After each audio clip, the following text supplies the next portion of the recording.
Good afternoon, ladies and gentlemen. Welcome back to another episode here on African Confessions. Strange things indeed they do happen in this world.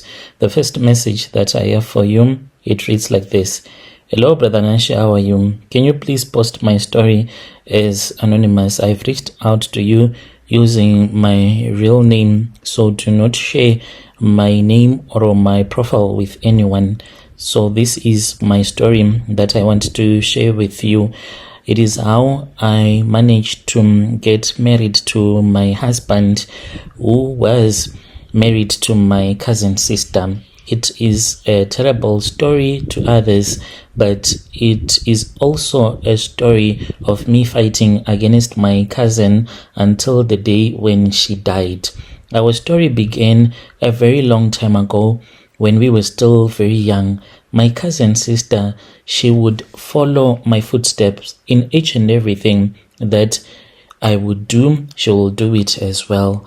My mother and her mother, even though they were blood sisters, they also hated each other because my mother, she found out that after my dad had left Eastern Cape and came to Gauteng to work in the mine, then her little sister then came and followed her brother-in-law and started staying with my father, and they were in a polygamous marriage for a couple of years. My mother told me that she had to use witchcraft so that the child that she had was supposed to die. Her firstborn died in Gauteng, and she failed to fall pregnant for my dad again until they fought and she was married. She was not married as such. She started staying with other men, one after the other, until my cousin sister was then born.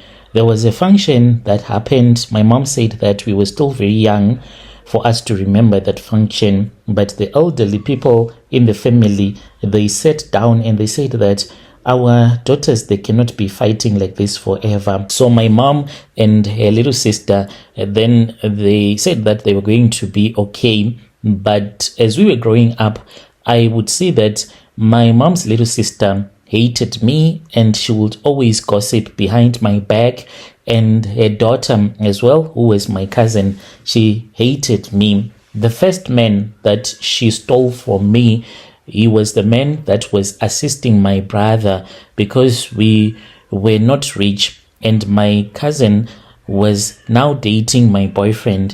When she started dating my boyfriend, who was a taxi driver, she then told my boyfriend that she did not want to see him carrying my brother to school because he was now in college, but he was going to town from the village each and every day. So we did not have the money to give him for the taxi fare. So that was why I was dating that guy. I loved him as well. And then I heard that he was now dating my cousin sister. I was heartbroken, and then I left the village and I came to Gauteng and I started working. She also followed me like a prostitute she was. She would always date the men that I would have dated. My opportunity finally came after she had gotten married. They had gotten married the traditional way, and they were waiting to get married to sign the papers and everything so that they can have a marriage certificate. She then started cheating on our in-law, and he came to me in secret telling me that this was what was happening. I just pushed him into my bedroom and I slept with him, and I told him that my cousin was a prostitute and I wanted him. He also told me that he found me to be very attractive, and if I was not like my cousin sister, he was going to marry me. I then told my mom about this. My mom did not even refuse. My mom then went to a traditional healer. I was then told to buy a t-shirt for my cousin sister. That is how we were going to kill her. I went and I bought a t-shirt in Edgar's. This was a long time ago. So when I went there, because back in those days, shops like your Edgar's, those were the shops where people that had money used to go and buy their clothes. So I went there and I bought a t-shirt for my cousin sister, and I went and I gave it to her. I was nervous even the day when I went to her workplace, because she was now working in a salon, to give her the t-shirt, because I was not sure if she was going to accept it or if she was not going to accept it. So when I went to the place where she was working, to my surprise, she even told me that we could even go for lunch together. We went and we had lunch together and we spoke. She even apologized to me for all the things that had happened in the family. And she said, let us move on with our lives. And then we started being friends. But I knew very well that one way or the other, she was going to die. As for my cousin, she started to get so sick. And because of what was happening, she started to fight with her husband as well, and he would come to me and he would refuse to sleep with her because she was sick at all the times. My cousin's sister died, and then I got married to her husband. It was 2 months after my cousin's sister had passed away. So this created a lot of problems in the family. And when this happened, even my mom, she said, what you have done is wrong, but yet she was the one who had said to me I should kill my cousin's sister. I have kids with my husband, but there are times when I sit down, I just feel guilty about what I did. Every time when I pass through an Edgar's shop, it traumatizes me a lot, because it makes me to remember the things that I did when I went to Edgar's shop and I bought that t-shirt that was used in the ritual. This is my story, my brother. You can post it. Dear listeners, right there was a message that was sent to me by one of our DM sister. Let us try to speak with our sister in the comment section. She is saying that this issue, it is only known by him and her mother as well. Strange things, they do happen in this world. Then there is another message that I am going to be sharing with you, and it reads like this. Hello, how are you? I was in a prayer warrior group that prayed for people to die, and indeed we prayed for this other Nigerian woman who wanted to expose this other prophet who had the habit of sleeping or raping, let me say, the women that he found to be attractive to him. My name, you'll call me Nomsa. I'm a South African woman who is staying here in Gauteng, and this is my secret that I want to share with everyone. People see me as a quiet church woman, and everyone thinks that I am a prayer warrior, but I was part of a group. We used to call ourselves the witches that defend the Most High, and this was pure blasphemy, because God is the only one that can be called the Most High. But this Nigerian prophet who used to come to our country many times, he came to South Africa, and we were his witches, and we would do prayers. Do you know that there are certain types of prayers which involved witchcraft? You might be a Christian, you might pray, you might think that you are praying and what you are doing is good, but then there are those type of prayers that involve a whole lot of witchcraft, and that is what we were doing. We were called the witches of the Most High. We were his prayer warrior or his spiritual bodyguards. I joined the church when my life was broken. I had lost my job, my marriage had collapsed. I was angry, confused, and I was desperate. I really wanted answers from God. I wanted justice against the woman that had stolen my husband. I wanted to belong to a particular people. That is why I chose a Nigerian church, because I saw a lot of prophecies when I would watch on TV most of the God channels. So when I went to that church, I grew up not as a Pentecostal. I went to an Anglican church. That was where I used to go. But when I went to this Pentecostal church, it was different. The church had loud music and a lot of people. It was full each and every Sunday. The prophet, even the one who was not the main prophet, he was also from Nigeria, and a few South African chosen pastors. They used to bring even pastors from other places around Southern Africa, the likes of Zimbabwe as well as Botswana, those charismatic preachers from other churches as well. So there were a lot of people from South Africa that would travel from different parts of South Africa to come and see the prophet. He was someone that always preached about making sure that your enemies will face bad luck in their lives, always preaching about witches, spiritual attacks, and those that will block your destiny. Everything about him sounded powerful. When he prayed, each and every time when he prayed, people would always fall. When he spoke, people would cry. And when he touched you, you will feel this energy that will be moving in your body. I believed this man of God. After so many months, we were told of a particular trip of the chosen few that were going to be taken to Nigeria, and I was going to be part of that team. I was invited to join a special prayer team. They said that not everyone was chosen. They said that who were spiritually strong, those were the ones that were going to be invited to Nigeria. They said that you had to be a fighter, a warrior in Christ in the spiritual realm. That word made me to feel so important. We would meet at night, not in the main church hall, but in a small room that was behind the building. And each and every time when we would get there, we would see that the ushers would have changed the curtains, and they always had black curtains. The rule was that phones had to be switched off at all the times.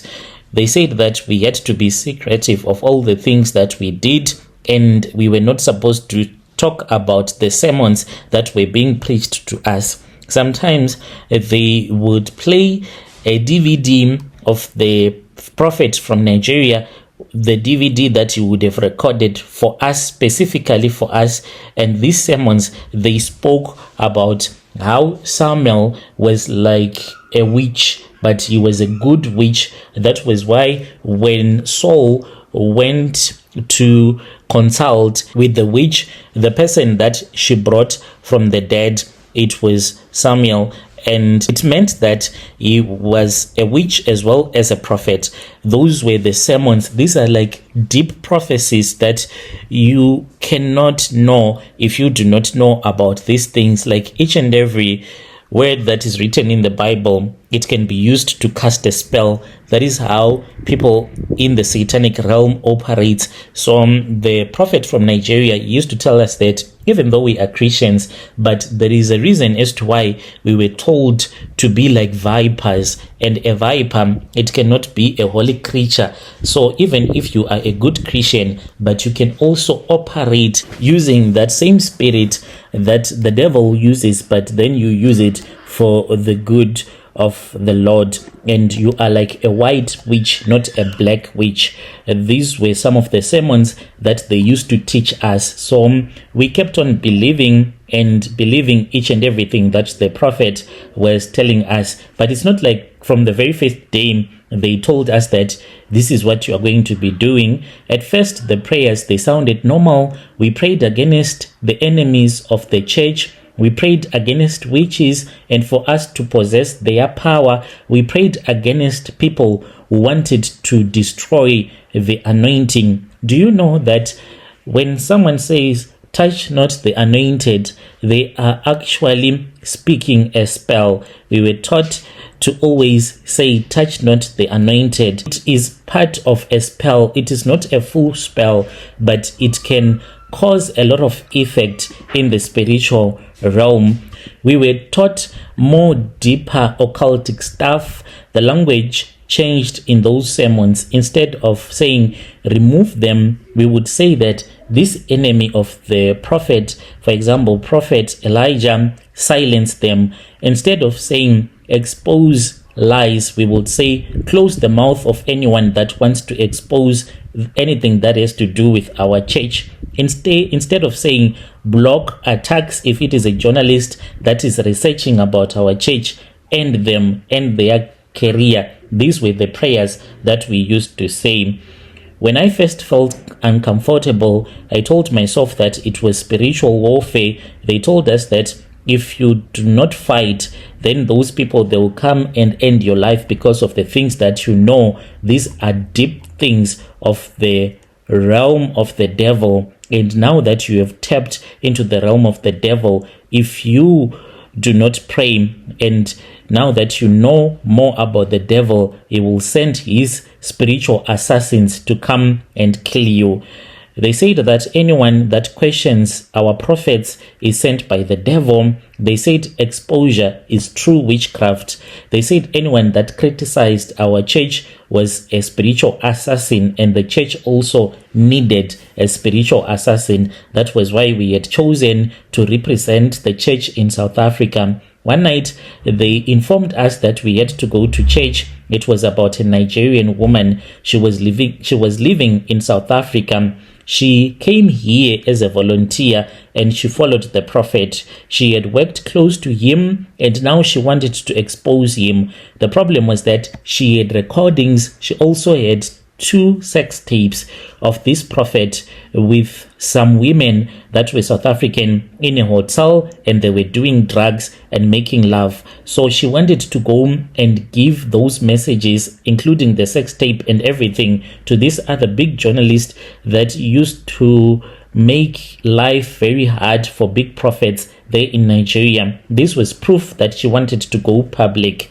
So we were told that if she does this, the church was going to collapse, because the people will say that, so this prophet has been doing all of these things. So we were told in that sermon that we must deal with her spiritually. I still remember that sermon very well. They said that this was serious prayer. We fasted, we knelt, we shouted. We were told to imagine her name written in the air. We were told to pray until she had cancer, until her strength had failed. We were told to pray so that confusion can enter into her body. We were told to pray that she will not finish her assignment. No one used the word kill as such, but we all know that we were praying for the angel of death to visit her. I prayed.